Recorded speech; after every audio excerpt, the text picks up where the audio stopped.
housekeeping arrangements. Can you make sure, please, that any mobile phones or any other similar equipment is switched to silent so as not to disturb the meeting?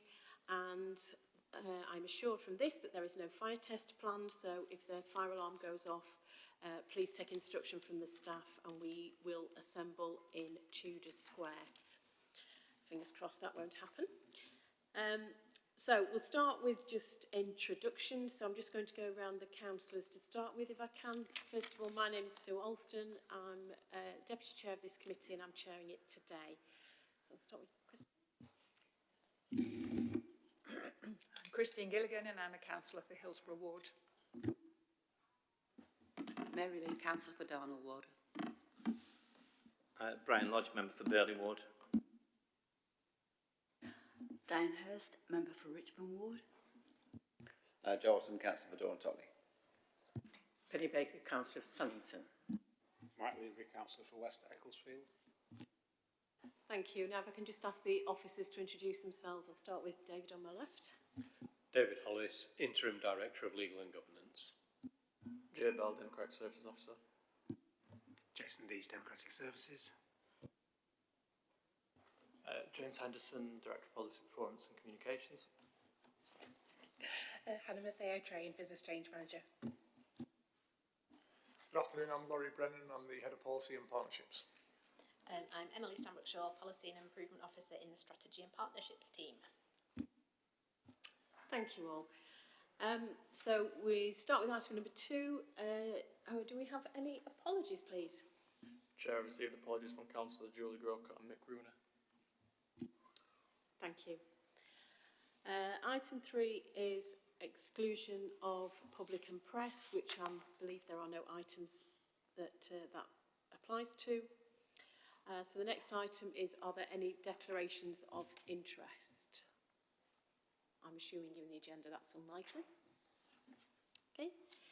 So the next item then is minutes of the previous meeting. So these start on page 9. I'll just go through the pages, you sort of shout at me if there's anything you want to raise. Page 10.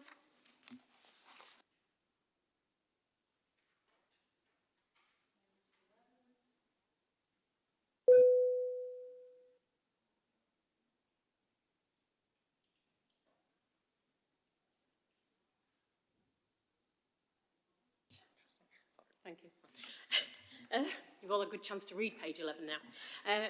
Page 11, 12,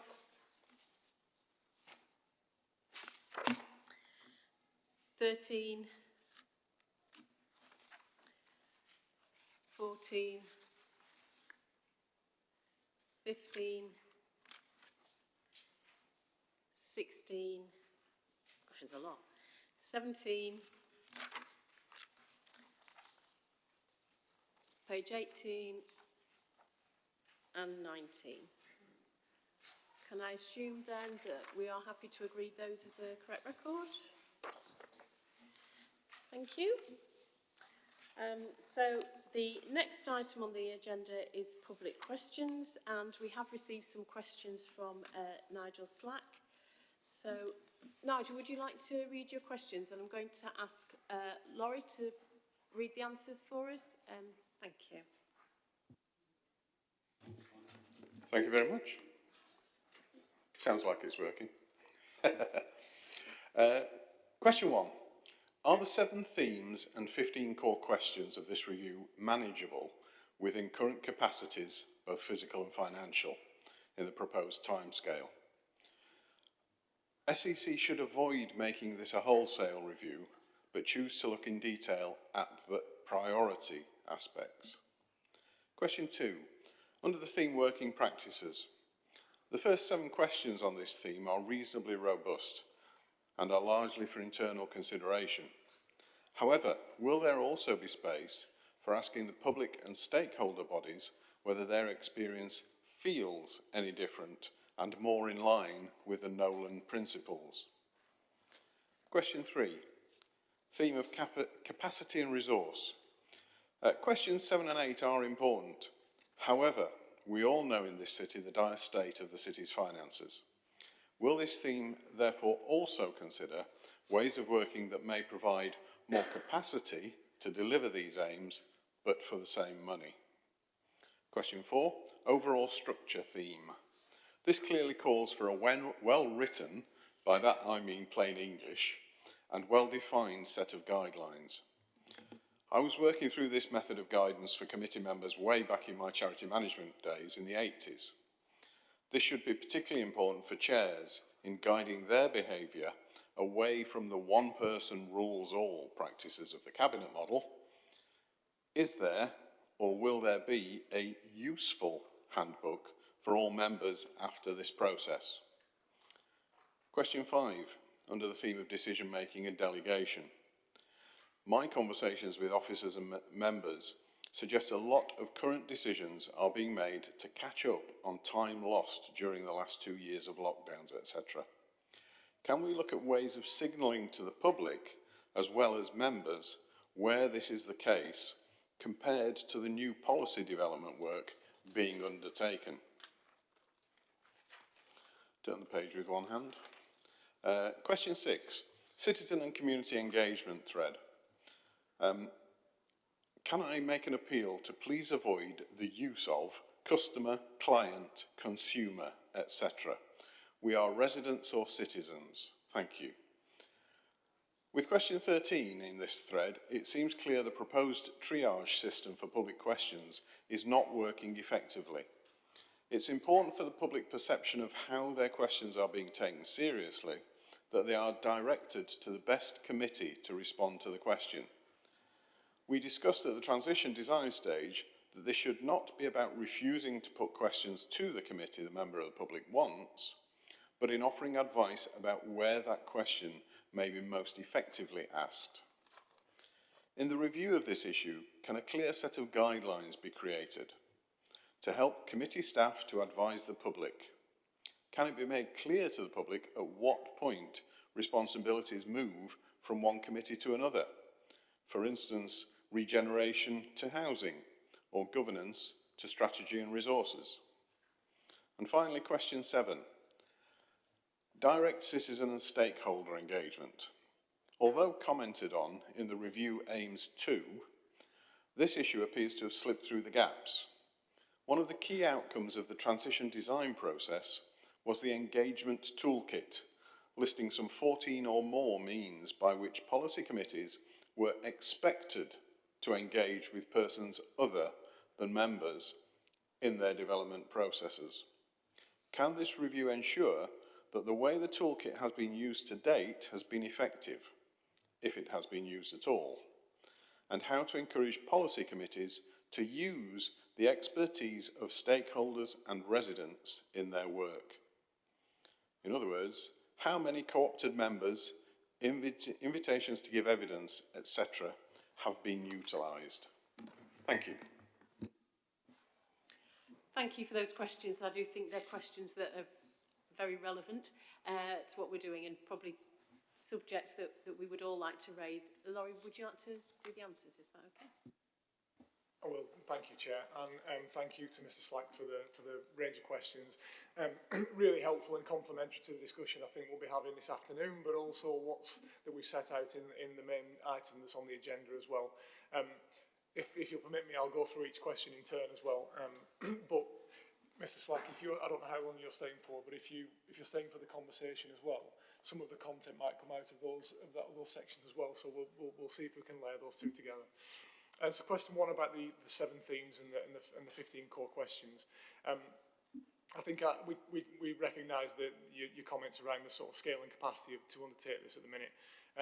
As we've set out in the scope for the review and discussed at the last governance committee where we worked on the initial version of the scope, I think we all recognise, members recognise, and officers as well, that we're still in very early stages of the committee system. We're in the 3rd round of meetings now. So we're all still learning and coming to terms with how that system operates and what a long-term change that is for how decisions are made in Sheffield. Rather than overhauling the new model, this is about listening and learning from what members, officers and citizens have learnt to date about what's worked well and what could be improved right now, including some practical solutions to challenges. And we'll look to build that sort of continuous improvement model into how we do business really as well. So in short, hopefully it's kind of it's recognising the point at which we're at here. It's not wholesale change. Just going on to question 2 about the working practices. I think the short answer is yes. I think we're very keen to understand how the change of the committee system feels for citizens and how it reflects the ambitions and principles that we set out in the programme last year. Just to add to that, I think there are some areas of this, and our first 7 questions being quite a good example of that, where there'll be a lot of learning from members and officers on this, but testing how that feels with citizens, it's in the research brief on the back of here, but it certainly will be part of the work. Question 3 around capacity and resource. It's fair to say I think all local government, and Sheffield not being any different to that, is under significant financial budget and budgetary challenge at the minute. The budget process is obviously a separate element to this itself, and there's a clear process going on for that in the City Council involving all the policy committees. But we'll look to maximise the efficiency of their new governance system through the work and through the learning we undertake through the review as well. So clearly there's an element of this. There's a whole section around working practice and how that's operating, and the cost of the system as well. So we will pick that up as we go through the work. Just going into question 4 about the overall structure. We're launching the review today, pending member conversation about the outline scope that's in item 7. We're looking at what's worked well and what could be improved, and also solutions which we could implement to improve the model for all involved. We don't want to jump straight to solutions at this stage, but clearly you've got quite a good idea there which we can keep as part of the review, and we'll bring that back as part of the later work. Just moving on to question 5 on decision making and delegation. I think it's probably, without having undertaken the review at this stage, it's probably there's going to be quite a mixed picture across the policy committees in terms of balance of decision making. I think what the review will help us evidence and understand is what's working well across all those policy committees, what the challenges are, but also what the balance of work and activity is, because it may look different in different committees. So where new policy development is happening, we'll be able to highlight that, but also listening to how members and officers are engaging and managing some of those decisions they've got to make. So we'll hopefully be able to evidence that a bit more clearly through the review. Question 7 on citizen and community engagement. I think in the scope of the review, as you'll see in item 7, there are 2 particular specific questions looking at how public questions operate specifically. And it's certainly an area from the conversation we had here last time, but from the early conversations we've had with members and with citizens as well, that and officers, I should say, in that space, that there's a sense that we need to do some improvements in that area, I think.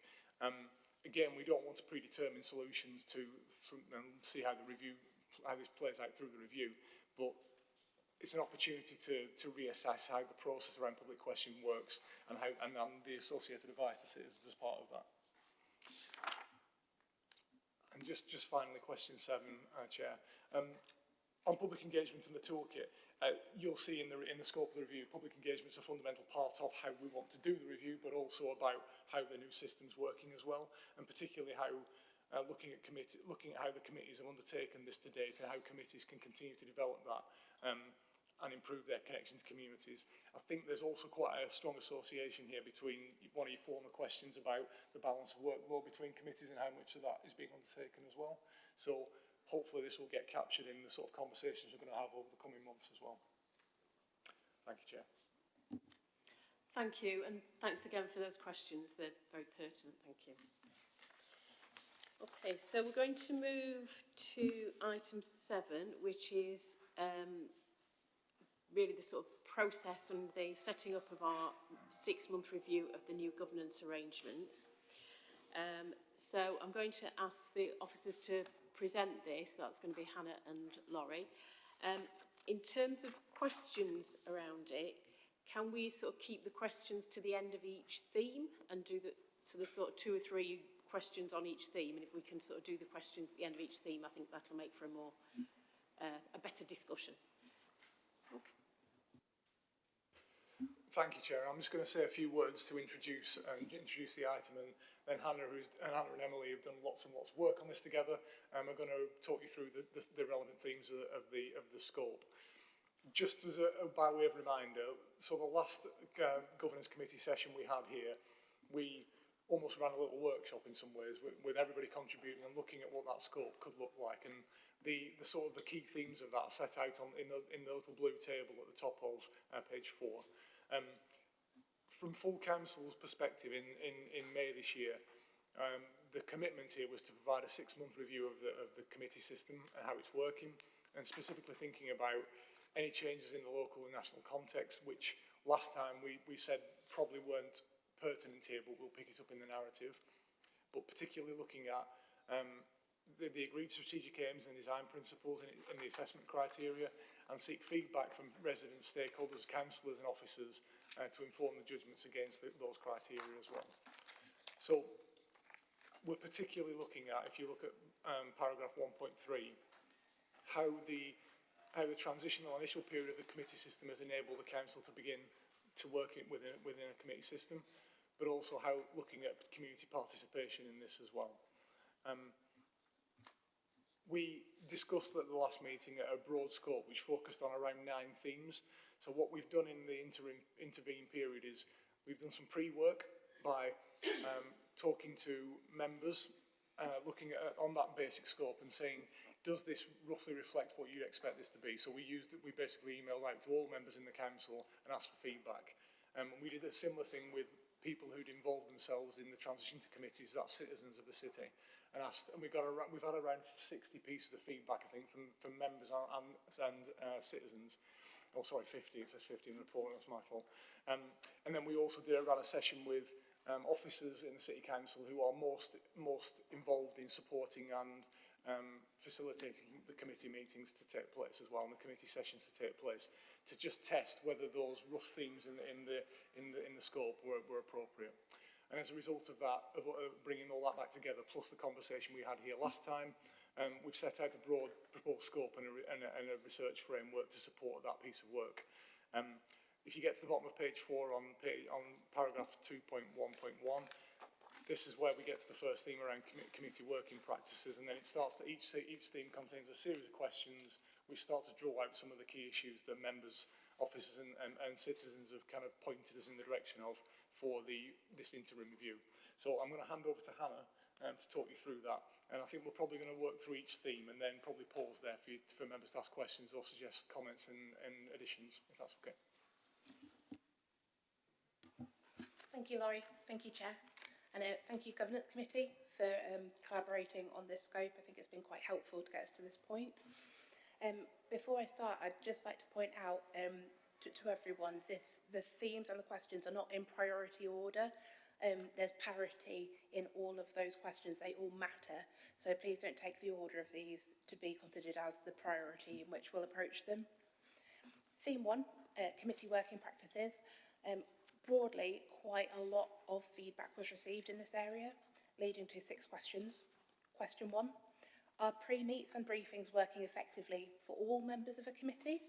So there is part of that about the roles within that committee that are involved in the briefings directly, and those that are receiving the briefing through spokespeople, chairs, etc. Really just looking at the role and remit, are those meetings working for everyone? Question 2, is the preparation for committee meetings and briefings reasonable and proportionate? This comes from the number of meetings having increased significantly. While purposeful, it is a jump in amount of time and efforts that are required to run this committee system. Do councillors, members feel that the amount of work that being put into these meetings achieving what was intended to be achieved? Question 3, are the committees adequately supported? Which is twofold.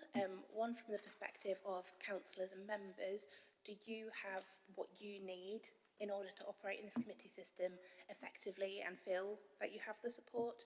But also from an officer perspective, have we empowered our officer and the team around the committee to deliver what you need?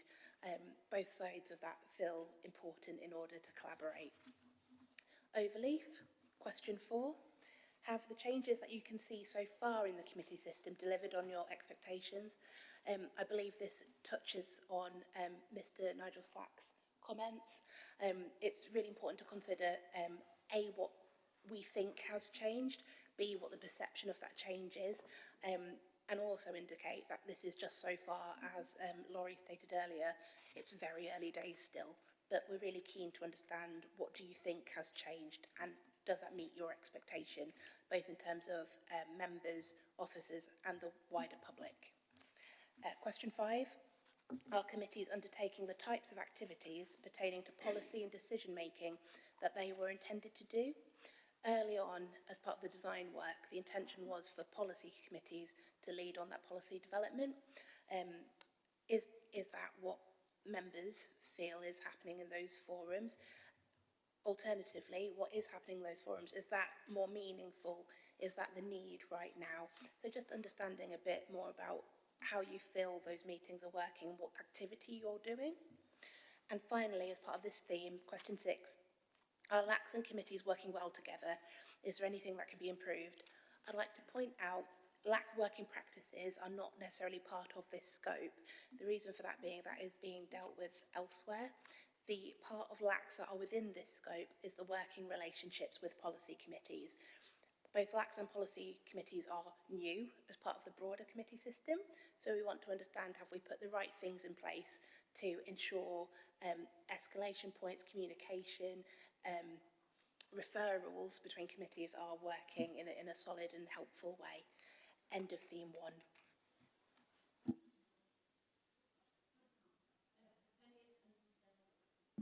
Thanks, Chair, and thanks for that, Hannah. Under question 2, I have to say quite simply, we're struggling because we're not getting reports in a timely manner. It really is difficult, and we know that officers are busy, but to draw conclusions and going through a proper procedure, you need to have the reports to consider. And as part of that, it is difficult when you have 2 committees on the same day and you have delayed reports for both committees. In fact, especially if you've got a meeting the evening before, you haven't got a cat and tails chance to come to a meeting prepared. And going forward, for councillors to make informed decisions, we need to improve on this. Sorry, do you want to respond to each one, or yeah? Would that work for you? Yeah, that's fine. Thank you, Chair. Absolutely keen observations, and I think this is exactly the right time to be asking that question. We've given it 6 months. There's been 2, maybe 3 rounds of committee meetings, so it's really important that we ask that question and get that evidence, your experiences, and we understand the impacts on you as councillors and members. Those 2 key points about reports received in a timely manner and also the timing and the cadence of meetings, that's exactly the types of observations we're looking to get out of asking this question. Really appreciate that. Thank you, Councillor Baker. Joe? Thank you, Chair. I've got kind of two questions stroke comments. One kind of covers this theme and a later one, and the other one is kind of on the whole package. I'd rather ask them now, because otherwise I'll be bursting for the whole meeting and you'll be tired by the time I come to it. So on the whole package, I'm struck by Mr. Slack's first question, actually, who read the paper and saw in it a wholesale review of the structure. And the answer we gave him is it's not a wholesale review, it's an incremental one, but, you know, there's more to come probably. I can see why you would read that and think it's a wholesale review, because it's saying, well, look, we're scoping it, we're doing all these big things, we're having to leave some things out, but it's this and it's really big. I think an incremental review is what we want, and I think, you know, between us we've all identified lots of problems, and so we would expect an incremental view to take all the problems and say, well, how can we solve them, and a wholesale review to have these huge broad questions. Now, I think these things and these questions are useful, even in an incremental review. They're useful to kind of prompt the thought processes and get us to identify all the problems. But there are some that, you know, maybe don't quite fit into these questions, but are still absolutely right for you know, a review of, you know, what's not worked so far that we can fix. I mean, for example, you know, I'm not convinced we were right not to allow substitutes on S&R. Doesn't really fit into any of these questions, but it's something that I hope we can look at in terms of, has the system so far worked? So that's kind of my first point. I think so that what I suppose I'm asking for is a contextualisation of these themes and questions, as in, you know, this is to get you thinking, but we are interested in solving the teething problems. That's the main focus here. And that said, you know, they're quite good questions. My second is, it relates to, I suppose, question one, but also to maybe the theme on public engagement. And I suppose that is the observation that pre-meetings and briefings might be working for members, but they might actually be the problem when it comes to public engagement, that the public were rightly expecting a much more open process. And the danger is that the interesting discussions, and maybe in reality, if not legally, the interesting decisions are being made in private briefings. And the public are therefore not seeing as much difference from the old system as they rightly would have expected. So question one is, pre-meetings and briefings working not just for the committee, but for, I don't know, it doesn't fit in question one, maybe it fits in the later section, working for members of the public. You know, the questions under public engagement don't really fit that problem either, although, you know, maybe they could. So I think that is potentially a big question about the new system that needs to have a space for it to be answered. So that's my second point, and you know, I've said it now, so I'd only say it again under theme 5, whatever it is. Thank you. Thank you, Joe. Hannah or Laurie? Thank you, Chair. If I may, Laurie, is it okay if I answer part one? Yeah, of course. Yep, brilliant, thank you. Thank you very much, Councillor Orton. Really fair observations. Part one of what I believe you've just raised about the need for an incremental review, I think that's exactly right. The way that this review will work, hopefully, is in the spirit of continuous improvement. This is our first go at it. So I'm hoping by asking some of these questions, it will lead to further questions, possibly broader questions or questions we didn't yet consider, and hope to investigate further as we move through it. Also, we don't want to presume the outcome of this review yet.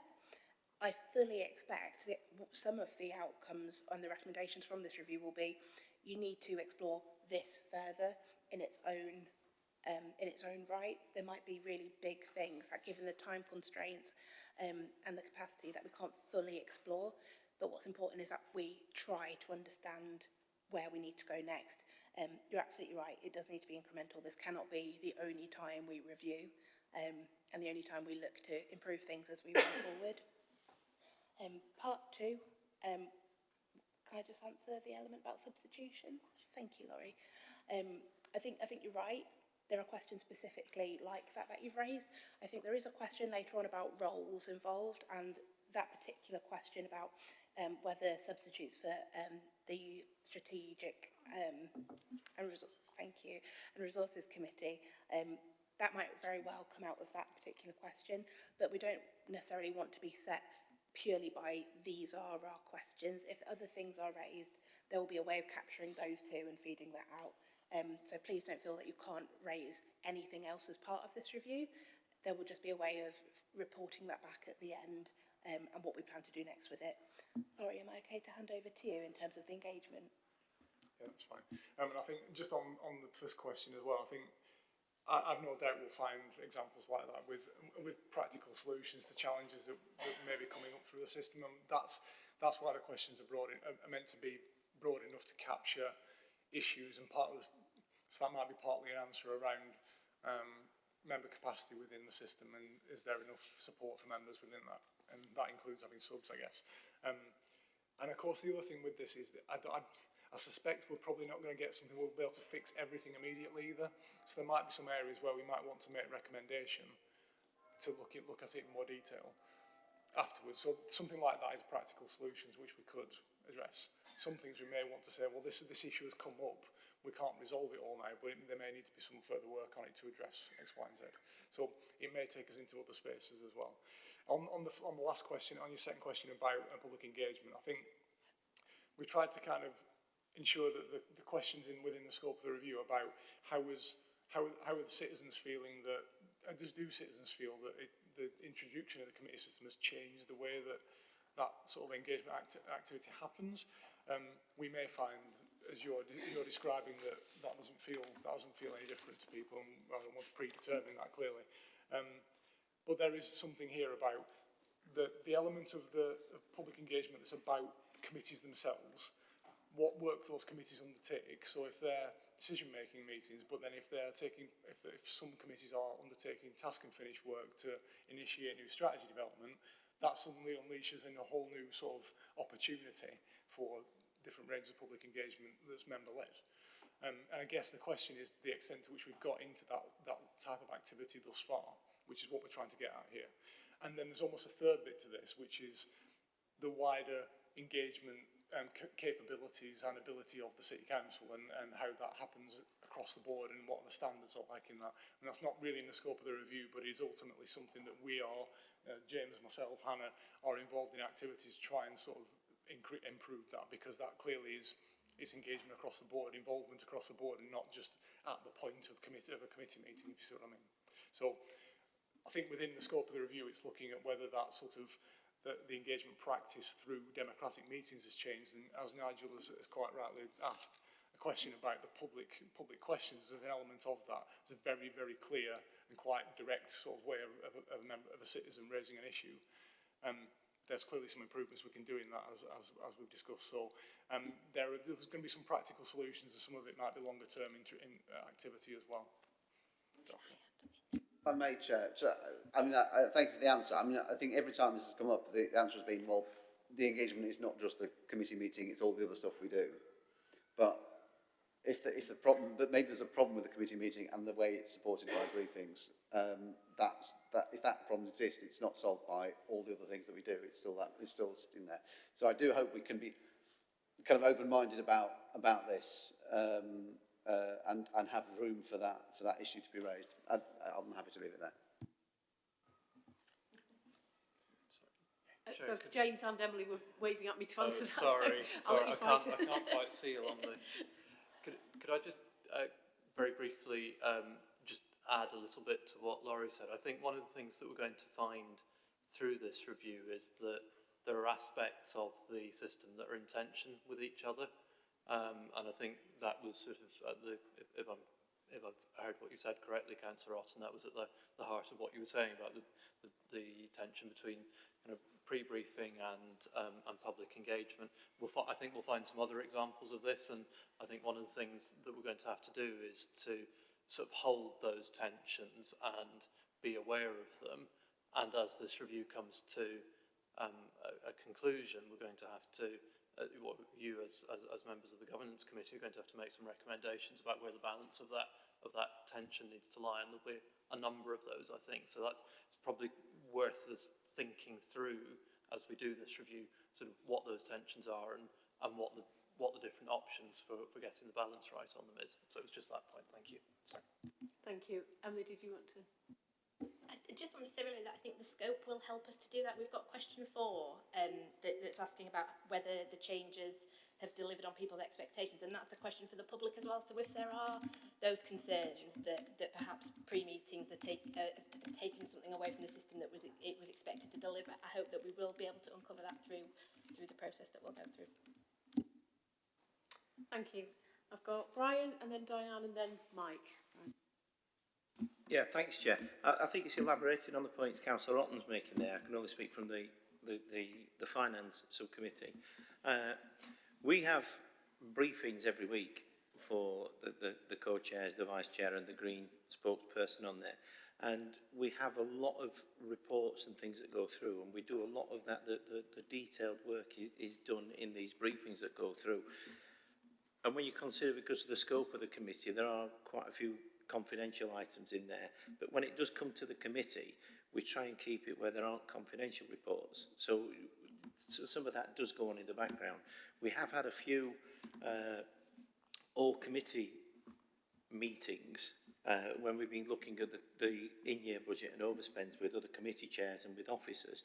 And again, it's difficult in doing some of that in the full glare of the public, because of you're trying to get to the bottom of some of the things and understand some of the pressures are on there. So it's very difficult in marrying up that engagement with the public with what we're doing through, particularly with the Finance Committee.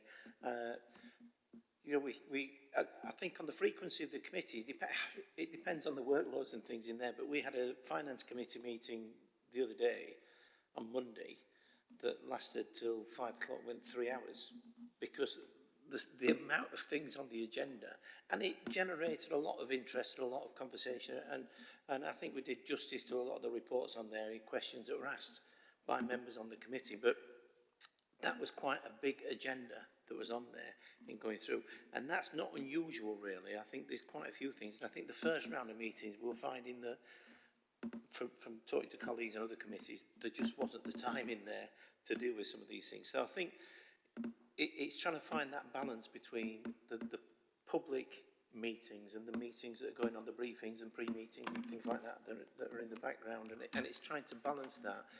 And I don't think any of us want to see it where it just becomes a public meeting as a rubber stamping of decisions. And so, we, you know, and I think we had a full debate on a lot of the, and I'm looking round, I think there's 4 of the committee members in here from finance. And I think we had full discussion and debate about those things. But again, it's difficult to try and balance these things in there, especially when there are confidential, you know, like there might be business matters and things like that that we need to be discussing. And going through in the current climate where we've been looking at budgets and things like that, a lot of the things have been taken out of the public view because of looking and discussing the budget suggestions and issues in there. And clearly we have to follow those through until we get to a position that we look and think, okay, let's work that up, and then we can go through, because it impacts on people, on service users, on employees and things like that as well. So it's a difficult one. I think from the finance one, I feel we're sort of getting the balance right on it's working on the briefings and things like that. But again, it's just balancing off with that public involvement. Thank you. Brian, if you want to respond, or is that more? Diane. Thank you, Chair. Again, like Councillor Otten, I don't know if this fits in theme 1, but if I don't ask the question now and let you sift out its appropriateness, I won't be able to relax and engage with the rest of the meeting. So here goes. Yesterday at Corporate Whips meeting that Joe was at, we were looking at the scope and the review of the full council meeting that this committee charged the Corporate Whips group with. And most of the discussion was around a gap that we'd identified around engagement with and collection of evidence from Sheffield citizens about their experience of full council, which very much chimes with question 4. Have you noticed the changes? Have the changes in the committee system delivered on your expectations? Because if we're doing a review of full council, and that's a very minimally resourced review, we have to consider the impact of the interface with the full council and the expectations and the experience, the alignment of full council and the committee system, and how they work together and under the new committee system. So it was really a request that as part of this review, that questions when you're going out to engage with stakeholders, partners, citizens, as well as members, that you do ask that question about engagement with full council and about the expectations of full council, and about whether, you know, your experience of it has changed because of the new committee system, and how that alignment might be better brought about. Because we think that will be, we can do a desktop exercise, we can do something that's quick and dirty, and we know that things will have to change, but we are doing a piece of engagement here. We are starting wide and narrowing down, and it would be remiss of us if we didn't try and get best value from that exercise, I think. Thank you, Dan. Thank you, Chair. Thank you, Councillor Hurst. I think that makes perfect sense to me. From the public's perspective, we're looking at the system as a whole. Clearly, there's a piece of work going on looking at the sort of practice in full council and how it operates, if you will. there's no reason why we couldn't, if we're doing, for example, a public in-person session or a online survey or an online piece of activity, to ask that question, particularly if people have asked the public question at full council, if they've come and sat in the gallery, what their experience has been of that, what the perception is of it as well. So that's a simple thing we could probably do as part of this. Thank you. Got Mike next. Thanks, Chair. Very much on the theme of Brian, being that as Vice Chair of Finance. We actually have 2 sessions slotted a week. Quite often one of them will get dropped if there's nothing for it. But I think some officers think that because it's been dropped, they can grab that space and put you in for something else. Now, unfortunately, we have other things to do out in the community, which means that we can't do those things when they're dropped. So what's important for me is that in terms of papers, we have at least a minimum of 2-day advance, because we have to set time aside to go through them, digest them and understand them. And some of these things can take 2 to 3 hours of prep time. So it's a space that's needed to be able to do that. I don't know about anybody else. When I plan my forward diary, I look at a month and tick off quick everything that is okay, leave those things that might not be, and then a week, look forward a week, and then that's the final map of the way I'm going to work this week. If that gets interfered with, it throws everything up in the air. And it would be really great if the officers understood that we need early planning, like a month ahead, a week to update, and then get into that sort of process for us, and then allow time in advance to get the stuff we need to have prior to that meeting. Thank you. Only to say thank you, Councillor Lavery, for rumbling us and on the tactics around the meetings. Yes, that does happen. But also, actually, maybe there is something we can look at in the review about almost like a standard practice around that, just so that there's what works best for members in that sort of space. Because if you think about it, what you just said is you need at least 2 days to read and understand what's in that paper and what the context of that is, but then probably to go off and have the conversations with other committee members of your group and that sort of thing. So there might be something we could look at as a typology within the scope, but I'm getting to solutions now, which I said I wouldn't do. So thank you. Thank you. And Mary. Yeah, again, building on what Brian was saying, without wanting to add more work for members, and they've got a lot of work to do, but I think obviously chairs and vice chairs and spokespeople get a briefing, but if you're just a member of that committee, you don't get any other briefings until you come to committee meeting. Now, some of those decisions are quite complex, and there's a lot of people there asking questions, and maybe some people might want to have a bit more information and time to ask a few more questions, and time is limited. And I think, as we said, our finance committee went to the very end. And there was a comment, well, what happens if we don't have a chance to discuss these and it's 5 o'clock is looming? And I think there was a comment, well, it's a guillotine, so we just vote on those issues without a discussion. Now, that's not in the spirit of what a committee system should be about. Some of those decisions are quick and easy, because why wouldn't you say yes to them? Because, it's really, really good thing that we're trying to do. But I think we just have to bear in mind that not every member of the committee has that same information.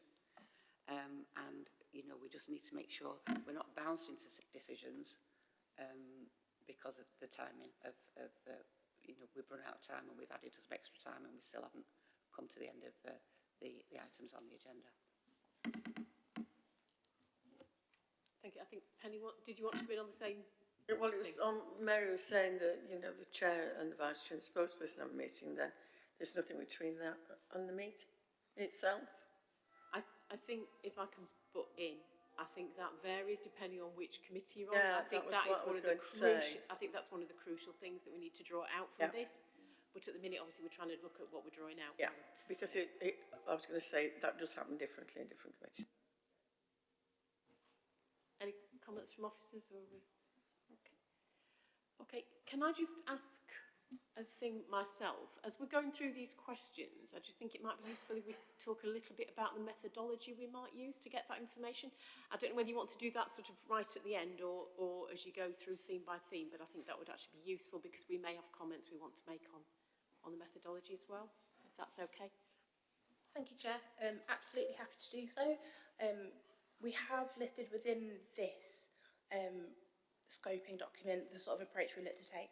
We've also summarised it separately. So I'd prefer to run through it at the end as kind of a complete timescale, if that suits.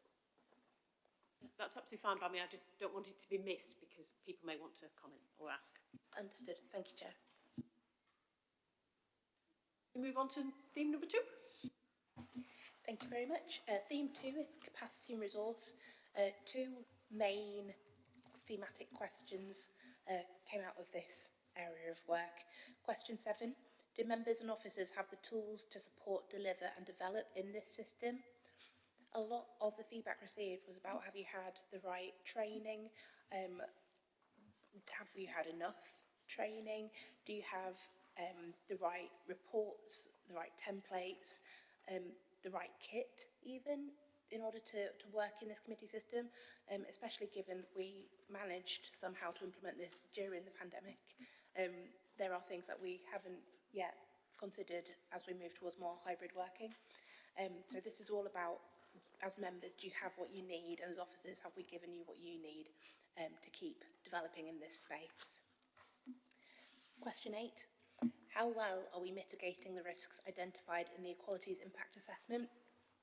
The EIA, for short, is an incredibly important piece of work, predominantly in the engagement space, about how can we ensure that the committee system is collaborative, inclusive, accessible to everyone that wishes to participate within it. The EIA document itself outlined some of our core considerations, concerns even, that we look to address as part of the move to a committee system. This question aims to address, have we made progress against what we committed to do, and also have we progressed towards understanding some of the concerns as we move through this system? End of theme.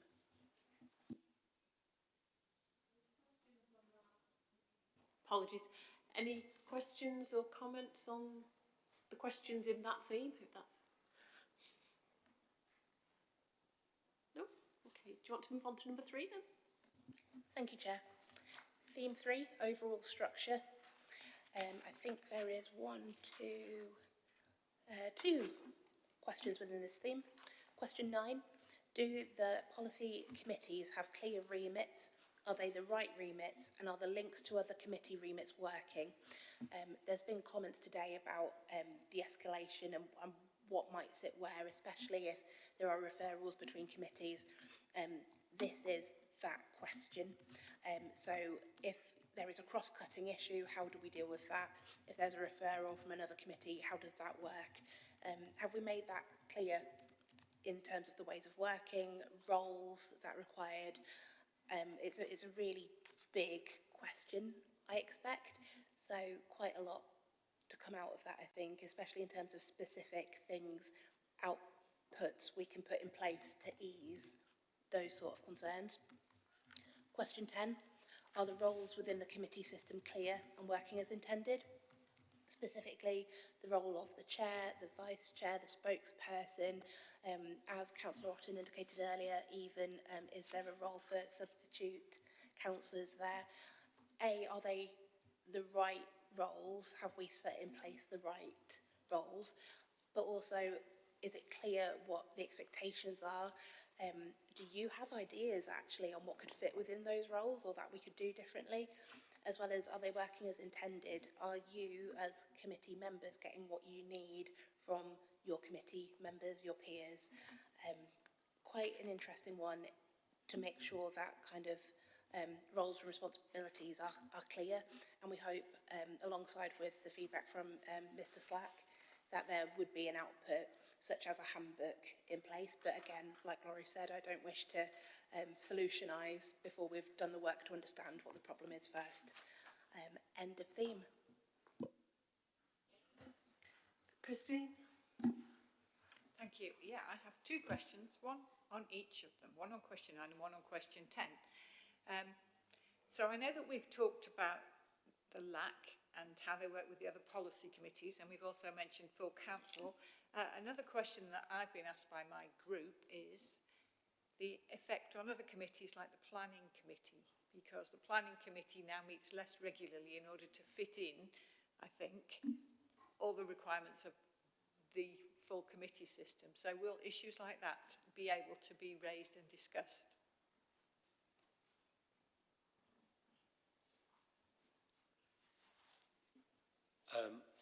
Yes, I suppose if it's a direct impact because of the policy committees, then yes, we'll look at that. I wasn't aware that the reason the planning committee sat less regularly was due to the impact of policy committees.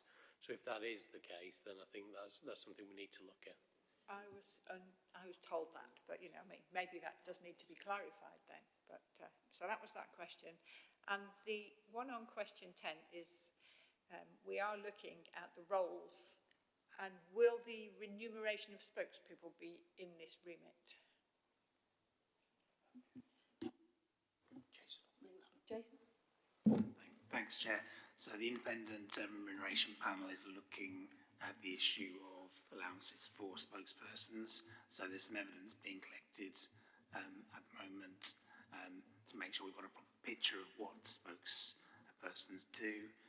We've asked for views on that. Then we'll take that in a report to the panel and then bring those recommendations back to full council. Thanks. Diane wanted to raise something, I think, about the planning, and then I know Laurie's got some more answers. Is that on the same? Okay. Diane, do you just want to make the comment about the I do, thank you, Chair. I know why Christine's raising that point, and yes, the cycle of planning meetings was changed in order to avoid clashes with meetings and also to give it a fixed cycle of every 4 weeks. There are implications in that, but there were always implications before in the way that the planning meeting works. And I believe that myself and the joint chair and the officers with whom we have regular briefings ahead of planning committee meetings need to pick particular issues up that arose in the meeting this week.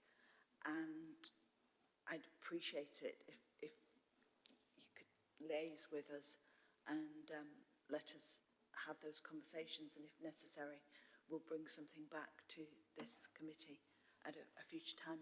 If that feels okay, I don't want to circumvent this review, but I do feel that we don't want to take 6 months to do a piece of work that we need to have the discussion about. Thank you. I know Laurie wants to come in, but I think the issue really is that planning is not part of this review. But Laurie, do you want to? Councillor Hurst and Councillor Gilligan as well. I think that's what I was going to say. I think obviously what we did was we replaced an executive structure with leader cabinet with policy committees to make for our decision making. The regulatory committees weren't part of that, but clearly what we're hearing here is there are consequences across the system in terms of how we operate.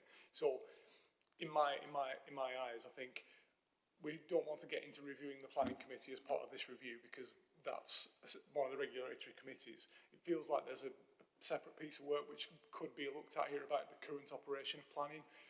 But as part of our elements, certainly around the questions around capacity, we probably should look at this, and maybe again we're not wanting to get into the evidence gathering here now, but it feels like the scope in there is broad enough to think about the consequences for members and officers, and one of those might be about meeting availability, member diary capacity, officer diary capacity to facilitate all the things we have to do, and that includes licensing committee and planning as well as part of that. So does that make sense? So there's a piece of work, but there's probably consequences within this bit, but the specific around planning is probably separate, I think. Thank you. I think that makes sense. I think that's something we mustn't lose if it is having. We need to know if it's impacting elsewhere in terms of timetable. Okay, I've got Mike and then Brian. Thanks, Chair. Just to build upon the looking at the roles of Chair, Vice Chair and spokesperson, also look at the role of co-chairs and whether they meet the original purpose they were put in for. In other words, like large portfolios can share each part of the portfolio between two people rather than one person expected to manage the whole lot. Thank you. Any comment on that? Or, yep, happy with that. Brian? Yeah, it's a little bit around the regulatory committees, and it's quite a strange one. In licensing policy is now no longer sort of connected with the licensing committee. It falls under the Waste and Street Scene Committee. But the people on the licensing committee, on the Waste and Street Scene Policy Committee, I don't think, are they? But there's only one, and I think that's perhaps something that, whether that's an unforeseen consequence of things that's coming out, or whether it needs to be something done differently, I don't know. But I do hear from colleagues that are on licensing that the licensing policy now is taken in a different area, and it's not part of the licensing structure anymore. Thank you, Brian. I think David wanted to answer that. Yeah, it's something that was done deliberately. I mean, statutory licensing policy was always decided by full council. That was never decided by licensing committee, although it went through there for information and sort of a soft approval on its way through to go into full council. So you always had that separation between the policy maker and the policy implementer in statutory licensing policy. We replicated that when we brought in policy committees by saying that the policy should be set by policy committees and the implementation then by licensing committee. I know that it has caused some disquiet both within the policy committee and within licensing committee, and we've sort of replicated that it going to licensing committee for comment on the way through to policy committee. But whether we retain that, I think that is an element of capacity that we can look at that if we think that needs to be looked at. Can I just trying to understand that. So if it needs to the licensing committee used to sort of endorse something and pass it on to full council to make that decision, would that be something that would then the licensing committee could do that, and it's done in a different way, whether it's through strategy and resources or something? But it just seems to be disconnected, the licensing committee from the policy, where it was always connected with it before, and I'm just wondering whether that's something that just needs to be looked at. Yeah, I mean, we do look at how we can have that connect, and Joe will know that we have licensing steering group where we look at policies that are coming, which has the chairs of licensing committee and the chair of the waste and street scene where the policy is, and we brief licensing committee and their comments are sort of fed through, so it sort of replicates that. But as a matter of law, licensing committee cannot determine the statutory licensing policies, and that separation is what we've replicated. Whether we retain that might be a matter for the review under that. Thank you. That's a very helpful explanation. Laurie? Thank you, Chair. The only thing I was going to add is I thought, having talked to David a little bit briefly yesterday, I thought this would be an area which may come up, and I think one of the things we can do is in question 9 in the scope, it's particularly around the committee remits and responsibilities and the interplay between different committees. So whilst the regulatory committees weren't part of the work specifically, that interplay in terms of policy and committee responsibility is right in line here. So that's really helpful because it will help us in terms of some of the way we shape some of the research with members, particularly in officers as well as part of that. So that's hugely helpful. Thank you. Thank you. I've got Mary. It's just about the link between one committee and another, and one thing that strikes me is the learning disability services in particular, and the transitions from children's services into adult services.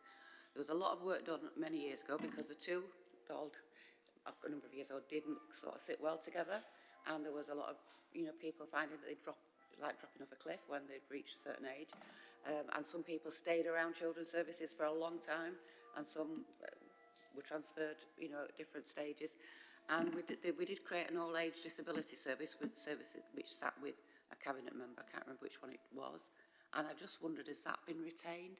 And when we are looking at those transitions, it's important that those two committees literally work together if they're going to look at any of the issues, the big issues that affect that particular cohort of people, rather than make decisions separately, even if it is on the same particular theme. I think they do need to sit together to work on those issues. And it'd be nice to know if that all age disability service is still around, whether it's become lost.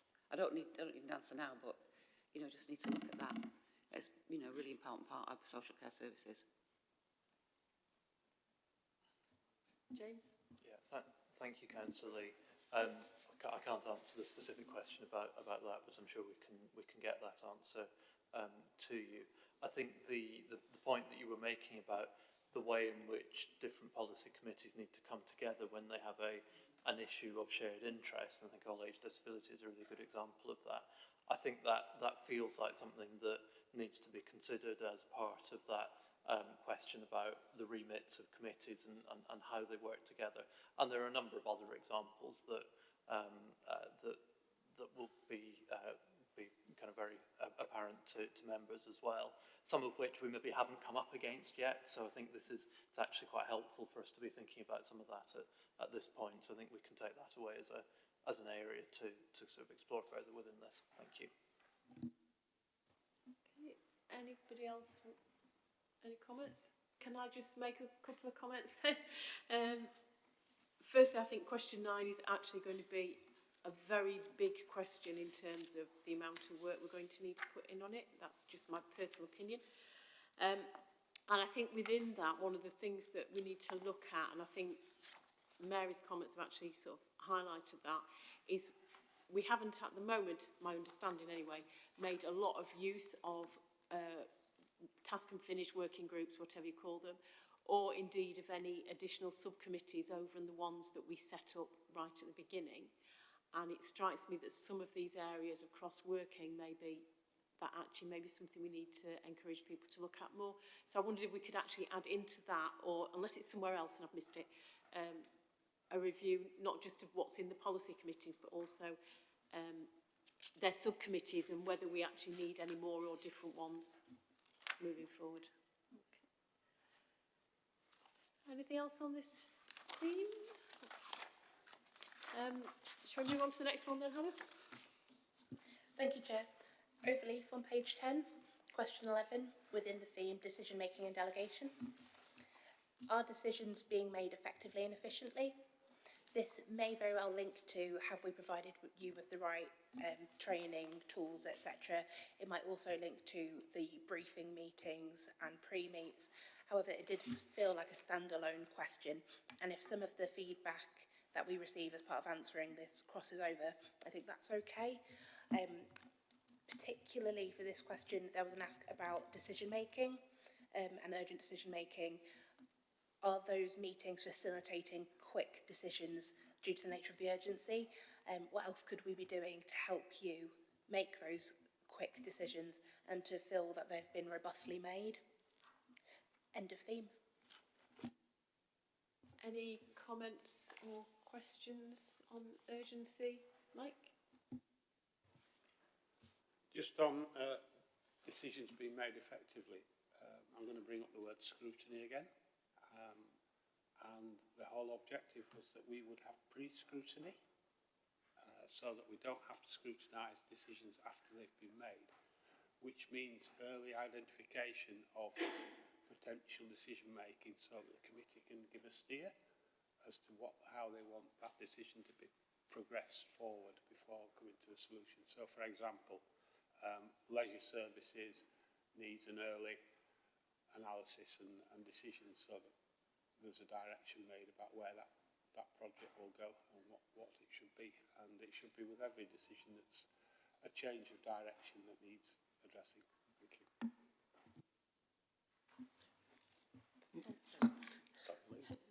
Come in on that. I agree. I think that there's a crossover between pre-scrutiny and policy shaping. Are they the same thing? Are they slightly different? But I think it's important that that comes to policy committees either in briefings or in public, if appropriate, early enough so that when something comes back to a policy committee, it's not a surprise and they're not suddenly saying, well, what about this? Have you thought about this? That's shaped by policy committees, and I think that was always the intention. So I think how we are approaching that is rightly a theme here. Laurie? Just to add, Chair, I think that's absolutely spot on, and it's about that balance of activity between what happens within committees as well. I take David's kind of assessment of sort of the pre-scrutiny stroke policy development. It probably happens it's probably quite a paper-thin line between those things, but there's also, we had quite a long conversation in this committee last year as part of the review of the initial proposals for this around scrutiny with a small s, as I think we called it at the time, but the importance of policy review and essentially and performance management and assessing the impact of decisions as well, which is one of those three chunks of responsibility that committees are there to do. So on question 5, just rolling us back a little bit, I just wonder whether it comes out strongly enough in there. So I know we've been through this section and members have essentially been happy with this. Question 5, we could add the word to the question just to say, are policy committees undertaking the type of activities pertaining to policy, decision making and policy review that are intended to do, and that way will give us a direct line to that piece of work, if that makes sense, Chair. So what you're proposing is adding those extra few words to question 5. Yeah. People happy with that? David, do you want to? Yeah, it was just to add a small point. Mike said it should be when we're looking to do something different. It should also be when we're looking to do the same thing. Is doing the same thing the right thing? Dan? Thank you, Chair. Just a comment. I don't think we can forget in this a role of full council as well in scrutiny. So let's not lose that theme in this discussion. Are members generally happy with the suggestion that we add those extra words into question 5? Yeah, I think you've got an agreement on that one, Laurie, so we will do that. Unless I've missed anybody, there wasn't anybody else under this theme? Okay, want to carry on? Thank you, Chair. The next theme, citizen and community engagement in the work of committees and formal participation routes. That is a merged theme because some of the questions were so cross-cutting in what we expected the answers to be, so we have pulled those together. Question 12, what is working well in terms of engagement for the public with the committee system, and are there any gaps? I wouldn't presume to answer this question before we've started investigating further and working with people, but I imagine that there are gaps. We instigated the committee system with a keenness to engage with the public, and I think there's very much lessons to be learned and ideas that we could take forward. Quite excited about that question. So that's not only in terms of engagement within that policy discussion space, but also the channels through which we try to engage with the public. Have we, in addition, beg your pardon, to the equality question, are we making it accessible for the public to engage? Question 13, what is the volume and nature of public questions and petitions? A very specific question here. We received multiple pieces of feedback when we were scoping originally about public questions and petitions. So quite a data-focused question, but I'm hoping that in gathering some of that data, it will drive forward conversations about the nature and kind of what themes are people interested in, what are citizens interested in, and how can we embed some of those interests within the committee system. And question 14, how effective are we at responding to questions and petitions? This is a direct allude to communicating back out. So not only how do we receive the questions, but what do we do with them next? How do we answer them if we take action with a question, such as create a work package or decide within a committee space that we do need to investigate that further? How do we communicate that decision back to the original question asker? Alternatively, if there is a separate decision, just how are we closing back that feedback loop? So again, another interesting one. I think it's an important one to ask. End of theme. Any comments or questions from members? It's obviously going to be a big theme, but people are generally happy with that. Can I just make one brief comment myself then, which is certainly just around number 13. I think if that's going to be meaningful, we need to look at questions from that come to all different places. So that needs to include full council and the policy committees and the LACs, because it'd be interesting. I think one of the important things is knowing where people are going, where people are choosing to take their question. Any other comments? Okay, Hannah, do you want to move on? Thank you, Chair. Finally, question 15 falls under the theme of equality, diversity and inclusion, communication and information availability. How accessible are the committees and the committee outputs? So broadly, the accessibility of the committee meetings themselves, the papers published online, perhaps even the process to raise questions and petitions, perhaps even access to members directly, but also the outputs following a committee. If a decision's been made, how accessible is that? With the papers being put online, there is the question about the accessibility of the actual papers. Are we using the right language so that everyone can engage with them? But also, is that enough? It would be really interesting to get some feedback on is that a blocker to people getting engaged in the system in the way that we're delivering outputs? Thank you. End of theme. Thank you. Penny? Thank you, Chair. Just one question, or more of a comment. If you're talking and getting people to work online, you've got to make it easy for them to access online and not have them looking at a page and wondering what on earth they're going to click on next. So the quality of the website really matters as well, while there. Thank you, Chair. Thank you. Are there any other comments or questions people want to raise? Okay. Want to move on? Finally, under the theme of the Constitution, there were no separate definitive questions, but what we expect to see is, as we work through this review, there may be answers that we gain that will then create constitutional updates required. That is all as far as the review questions. Would you like now for me to take you through our proposed time frame and methods to answering? Brian, did you want to ask something before? Yeah, I don't know whether it falls under this one or under the previous theme around communications, I suppose. Just looking round, there's not many that have been on for when we used to have all the committee minutes used to come to full council. I know we have a link now that comes through, but I suppose that was a throwback to the old committee system where they used to come in that members could comment on things in there. A lot of questions that come to council now from members seem to be around things that are in the committees, and I just wonder whether there's scope to look at that sort of thing, as whether it's questions on the committee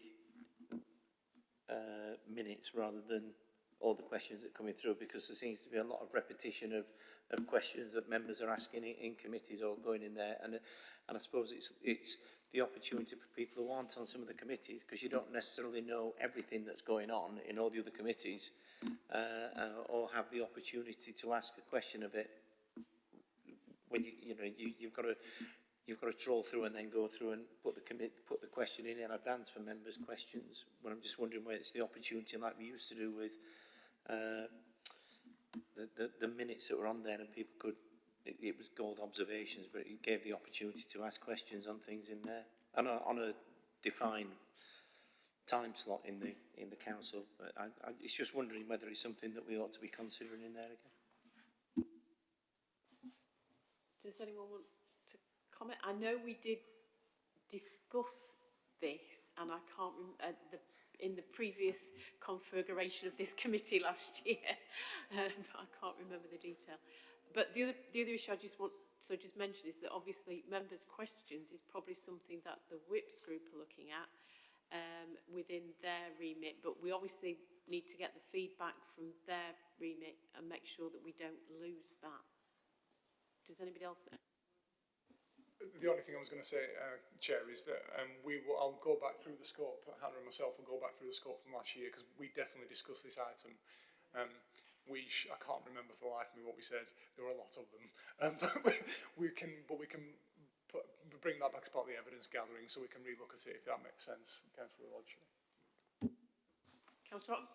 Thank you. Yeah, would you believe we did discuss this quite a lot in the Whips group yesterday? So, yes, I think it's right that we may need to rethink how members' questions work. So I think there's an essential piece of accountability there. Whatever the system is, that members of the council need to be able to raise issues and have the question and the answer on the public record, and that's essential.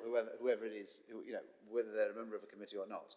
Now, maybe that can be done in the committee, and there isn't a space on the agenda for that. You can have a discussion on items in front of the agenda, but if you want something put on the public record in that way,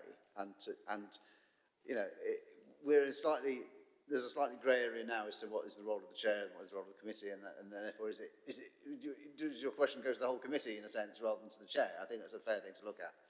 But I wouldn't, certainly was my view in that discussion that we had, that I wouldn't want to lose the accountability of members of council being able to raise issues in the way that members' questions gives them. If I just come back, it's that dichotomy of things. Are you speaking as the chair of the committee, or are you speaking as Councillor Ottner's the chair of the committee when a question is asked to you? And that's the difficulty on things there, isn't it? And so it's probably something, it's the committee maybe that I could answer something as chair of co-chair of finance, which may not be with the agreement of all the finance committee, and that's one of the difficult things in there, and I think that's one of the things that we need to get a better understanding. That's why I didn't know whether to ask it in the communications or the constitution side of things. I suppose it's more the constitution and where it fits in with reporting the things through full council. Thanks, Jim. Thanks. I think, we need to make sure we don't lose this when we bring in the report from the whips, and because I think it's important. And the other issue is whether we have members' questions at policy committee. Dan, sorry, you wanted to come in. Yes, thank you, Chair. It was just to say, perhaps we ought to capture that tension, and it was in fact discussed at the whips meeting, will probably be part of the review that we do. But just to point out, there is a whole range of, do the BBC thing again, there is a whole range of views, and we haven't made any decision yet because we haven't started the work, but we will capture the tension and return to it. Thank you. Are there any more comments or questions at this point? Okay. I think you were getting ready to talk to us a bit about methodology, Hannah, is that right? Thank you, Chair. So as part of the scoping document that you'll have received, from page 21 onwards, it outlines per question who we'd like to speak to, how we intend to engage, what we expect to get out of that engagement, which is not to presume what people have to say, it's to frame what we look to do with it, and therefore next, what impact will we expect to have as a result of what has come out of it and how we'll use it. I wouldn't like to go through that word for word. It's 5 pages worth and it could be quite heavy. Instead, what I'd like to do is go through the separate document that you've been provided with today. It's a simple 2-page, which gives it an overarching timeline. I do want to assure you there is and will be a more detailed project plan underpinning this, but this is just to give you a bit of a sense of the tight timescales, tight but achievable timescales that we'll be working to. From today, beg your pardon, before today, and including, we've been working up the scoping document. That's involved several pieces of activity, including understanding from Governance Committee directly what thematic areas you would like us to investigate further, speaking with the team around the committee, as Laurie's alluded to earlier, attaining some public feedback, wider member feedback. We've then synthesised all of that down, which in itself has been quite a job because so much variety of feedback was attained. So that 15 questions list that we've provided is really a summation of all of that, so that I have no doubt will be additional things that fall out as areas to explore, which has led to the scope today. From this point, we'll look to make any amendments that Governance Committee decides to take forward, including the wording change to question 5, I believe.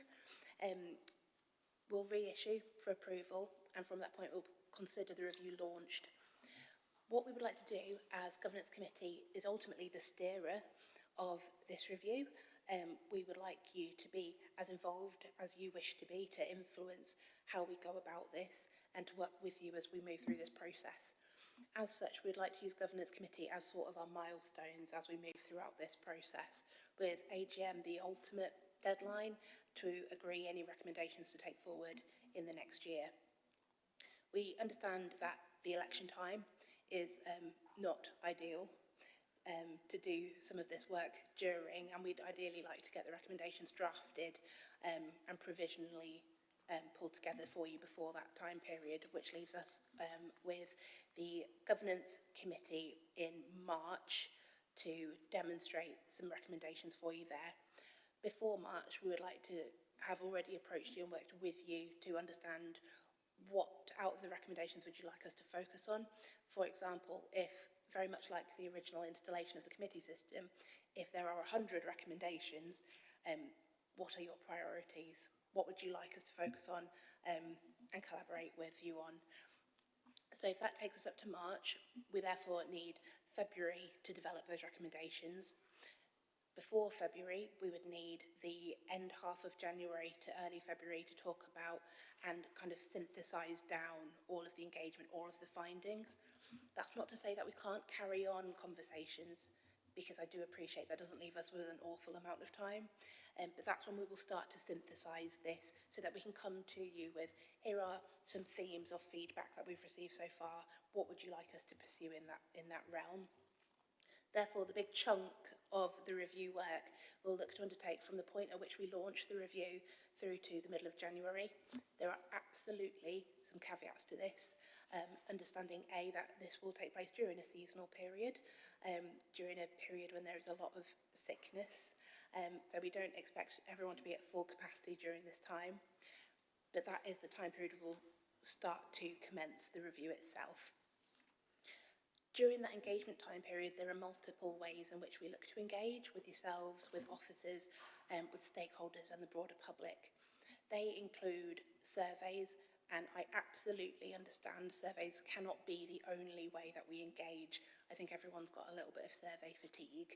However, it is a quick way for us to establish some parity in answers and get some quantifiable information, which should then help us pick out the next phased approach. With the surveys, you'll find within the scoping document, we've indicated that surveys will be a way of approaching several questions. Please do not expect several surveys. That's absolutely not the case. We will try and condense things down for you. So it's just a starter for 10. If there are follow-up areas for us to work through with you, we will follow that up separately. You will not receive an onslaught of surveys, and that is to Governance Committee members, the public and stakeholders. We will try and be as concise and inclusive as possible on that front. We would like to conduct interviews.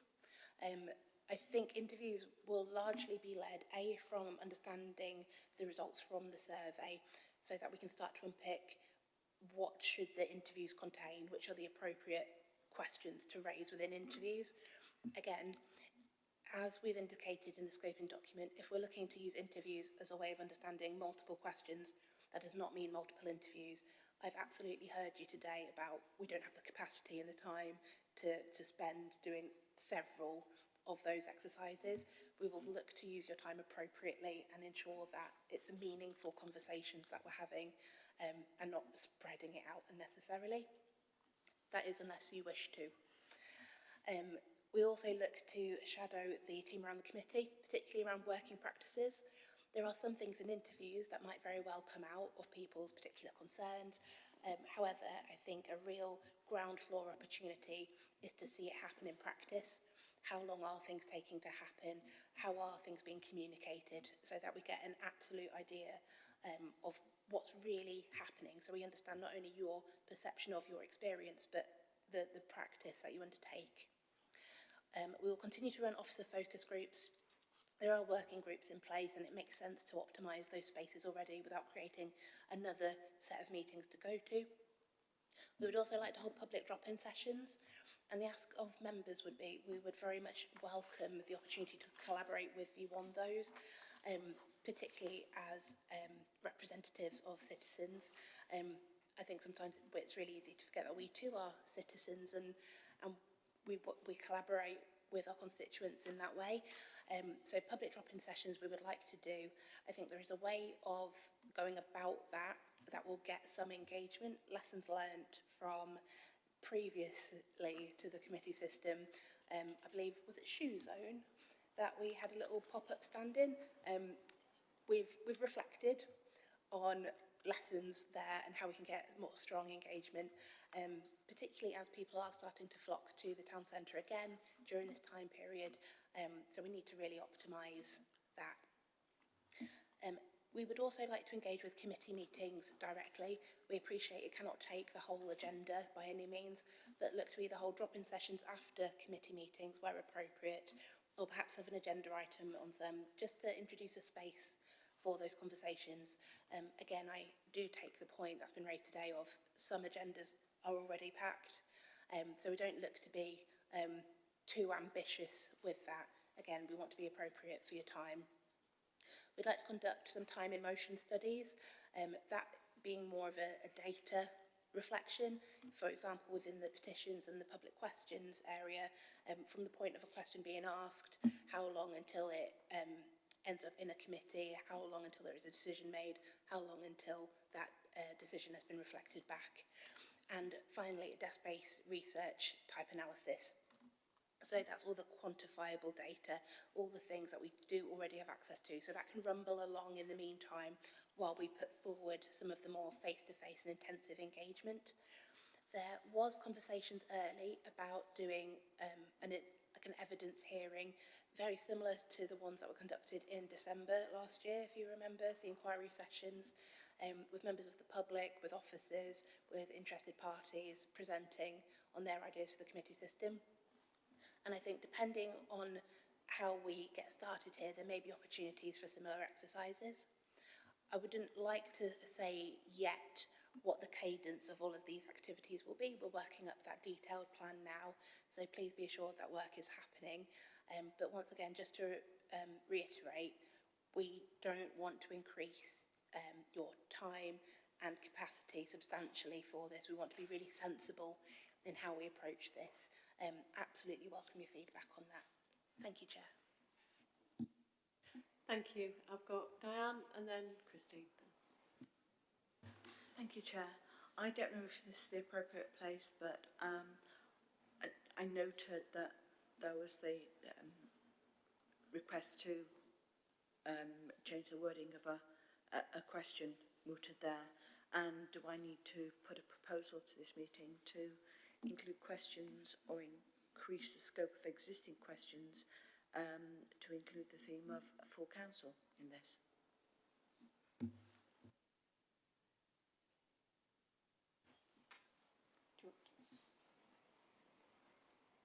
Anybody got a view? Do we? Chair, I thought we weren't covering full council. I thought it was very clear right from the beginning that it sorry, Penny. Sorry, Councillor Baker. Yeah, that's true. It's not full council per se. It's the gap of engagement with citizens of Sheffield about their opinions of full council. I abbreviated and made that too shorthand. It's, you know, if we're asking about do committees do what they think you ought to do, it's just full council do what you think it ought to do under the new committee system, basically. Thank you, Dan, for the clarification. I think Dave wants to answer first.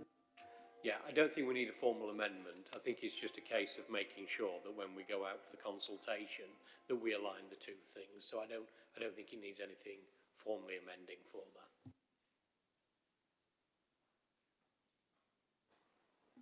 Are we okay on that bit? Okay, Christine? Thank you, Chair. Yeah, just a few questions. You might not have got round to this yet, and you might be filling in the details later, so I might be jumping the gun. You're going to survey us, councillors. Are you going to kind of have a cut-off? If we get X% of councillors, that's enough? Or are you going to try and make sure you get committee chairs, deputy chairs, spokesperson? You're going to have a kind of a survey tool to make sure you get the right representation? Thank you, Councillor Gilligan. That's a really good question. Initially, I think we would look to have a cut-off deadline for this in order to provide enough time for synthesis anyway.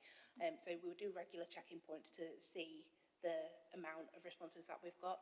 And I think likely we'll make a bit of a judgment call at each interval to see if that feels proportionate and representative.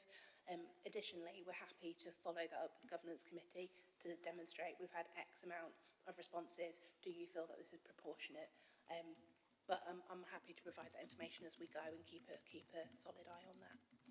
Yeah, I think, and it follows on with the interviews as well. I know you said you're going to do the surveys and then you're going to do the interviews. And again, it's how you're going to make sure you get the right representation at the interviews, because I guess there'll be a lot of differences between the way different committees work, and there'll be different opinions depending on your position in the committee, won't there? So a chair might have a very different view of how it works than an ordinary person. So I think you have to be quite careful to make sure you get adequate representation of the differences in these interviews. Thank you, Councillor Gilligan. Yeah, absolutely, we'll do that. In fact, interestingly, Emily and myself started scoping something out like this for the pre-work to test the scope, and we ended up just deciding that actually it was an easier way, a more blanket question to just ask all members to see if that was okay, how it felt. When we get into this, I think we'll have to navigate through to think about the different roles that different members play within the system. So that includes chair, spokespeople, but also people on the regulatory committees, as we discussed earlier as well, because people will have different perspectives and perceptions within it. And then probably what we'll do, the phrase is triangulate, as we look at that again when we go through to look at that evidence we get back through the surveys, and then mine into it through interviews and through conversations with committees. My one ask, I guess, would be that obviously colleagues who are members who are whips, but also through the groups, through your groups and through your own contacts with your wider base of councillors, to really promote that. The nearer we get to 84, the better that will be, so that we can make sure we've got a really good representative picture of how members across the whole of our entire elected member base are feeling about the committee system. I know that's a big target to hit, but let's do our best. Thank you. The word I was struggling for there was a sampling framework, but I have now got it. Thank you. Are there any other comments or questions about the proposals for gathering information? Can I just make one very brief comment myself, which is just really round in January, I think we've got a full round of LAC meetings, public LAC meetings, and I think they're a good opportunity, if not for asking the questions or, doing paper surveys or at least publicising the public drop-ins. It's an opportunity not to be missed, I think. Any other comments? Okay. Is there anything further on the paper that we need to go through, or have we completed what we've discussed? So in that case, I just need to ask you, apologies, as a committee, whether you are happy to approve the scope and research framework for the review, subject to any amendments that we've just agreed. And are you happy to formally launch the 6-month review of governance and commission officers to put in place the necessary arrangements to carry out this review? Unless anybody shouts, I shall assume that you're happy with that. Okay, I think we're there. Thank you very much.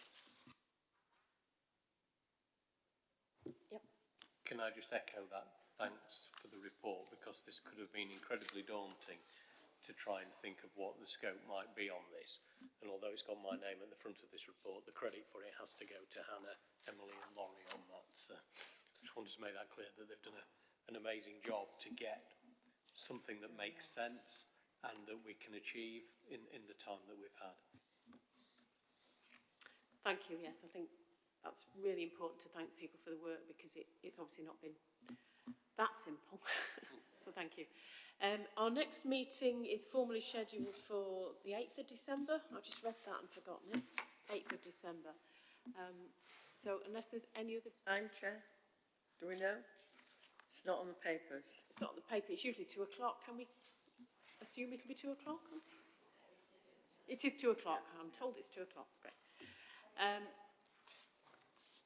Unless there's anything else, I'm going to close the meeting, but can I just ask members just to wait behind for a couple of minutes? We just want to chat a quick word about availability for some of the working groups we might need to do. Thank you.